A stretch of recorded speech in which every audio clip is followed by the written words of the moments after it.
What's up? My name is Ryan. This is our Getting to Campus series. I got the most interesting one, the car.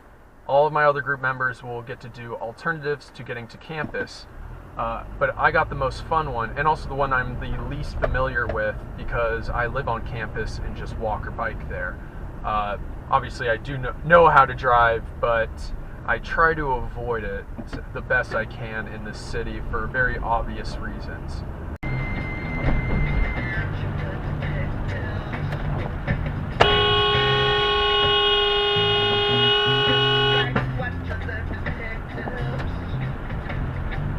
So that means about 45% of you, at least according to the 2022 transit survey that PSU does every year, about 45% of you are more familiar with this, because 45% of students who come to campus do so by driving, with actually 35% of those students doing it alone, driving in their own car.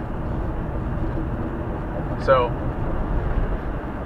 the only way you can go to campus is you need to have a place to put your car while you're here. Campus does this by selling you $400 parking pass each term, which is a hefty amount. So your other alternative is street parking, which that's really luck-based in terms of getting a spot and also what happens to your car in said spot. So, you're a little more vulnerable on the street.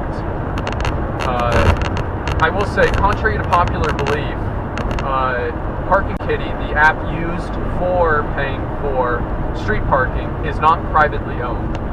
Parking Kitty is an app owned by the city, and it is managed by PBOT, the Portland Bureau of Transportation, who manage all the local roads. So PBOT is not in charge of this highway I'm on right now, but they are in charge of all the local streets. They get their money by street parking, by parking tickets, and also with the gas tax. And that's where they get all of their funding from. None of it is private.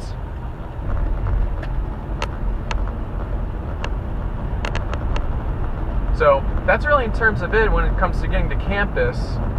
Pretty straightforward. So I want to talk about why. Why is it that this is how we get around? Most Americans, this really is the only real way of getting around. And why is that? Well, it wasn't always this way.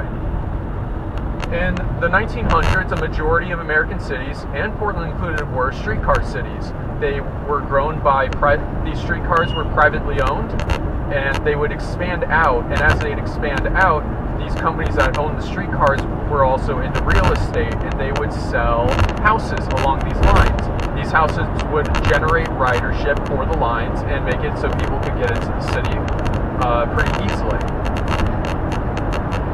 Once we hit around the 1940s, Americans are loving cars.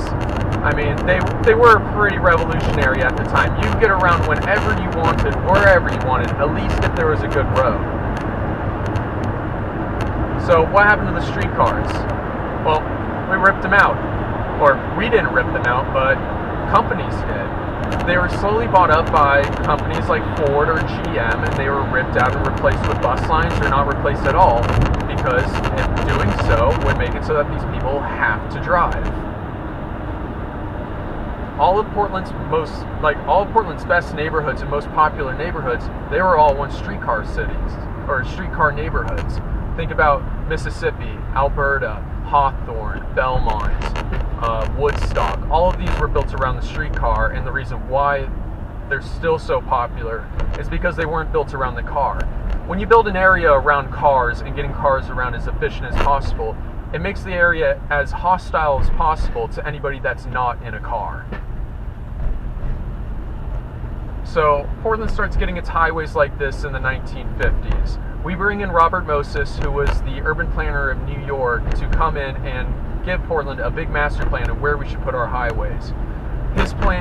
He planned to carve up this city. It was going to be pretty ugly. Thankfully, we would end up getting I-5 and 405 on his plan before Portlanders finally realized the amount of destruction that these projects would cause to the city, and also some of the neighborhoods. And I would also point out that most of these neighborhoods are going to be majority have minority residents. So up here, actually, where I'm coming up to, is this used before called I-5. This was called the Minnesota Highway Project, because it went up Minnesota Avenue. Minnesota, going right through the Albina neighborhood, which is where we're at right now, displacing a ton of black families who were already once displaced by the Vanport floods, who then had the only place they could come was Albina because of red line zoning, making it so that they can't get loans for homes anywhere outside of these zones. Well, because they're then forced to live in these zones, they decided that these are the best areas to build highways through because they were the cheapest land, and that the people who lived in these homes didn't have a voice to tell them hell no. So this is how we have this right here. Just think about it. This used to be a huge thriving neighborhood, and now it is just sprawl that barely works. I mean, coming on the opposite direction, we can see all the traffic there. And then thankfully I am not continuing on I-5 because it is about to get really bad up here.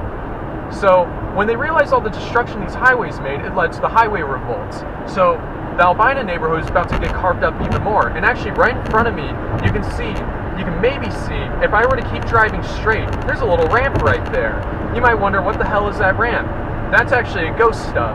That is one of the many canceled highways in Portland because Portlanders started protesting these highways.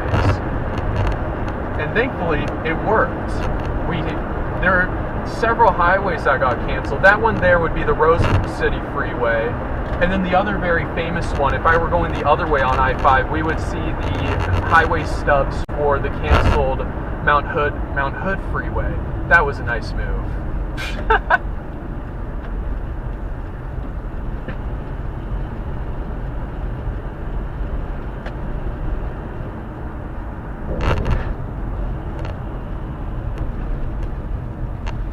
Now you're probably thinking, how do we solve this?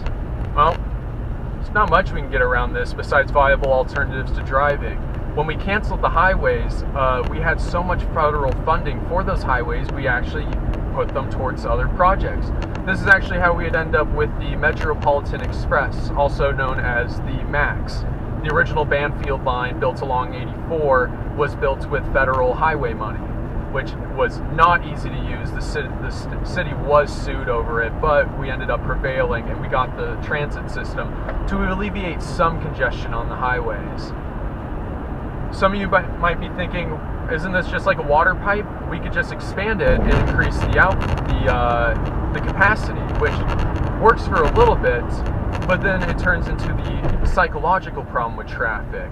It's what traffic planners call induced demand.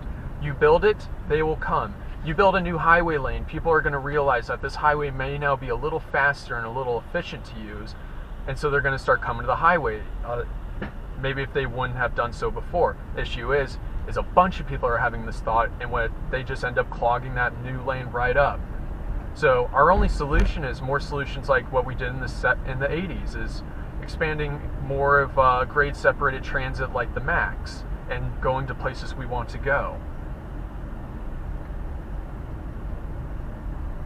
So that's pretty much it for driving.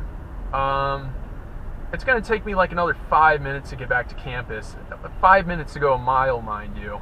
So hopefully we'll transition to my other group mates' videos now, all about the MAX, bus, streetcar, and biking alternatives to get to campus.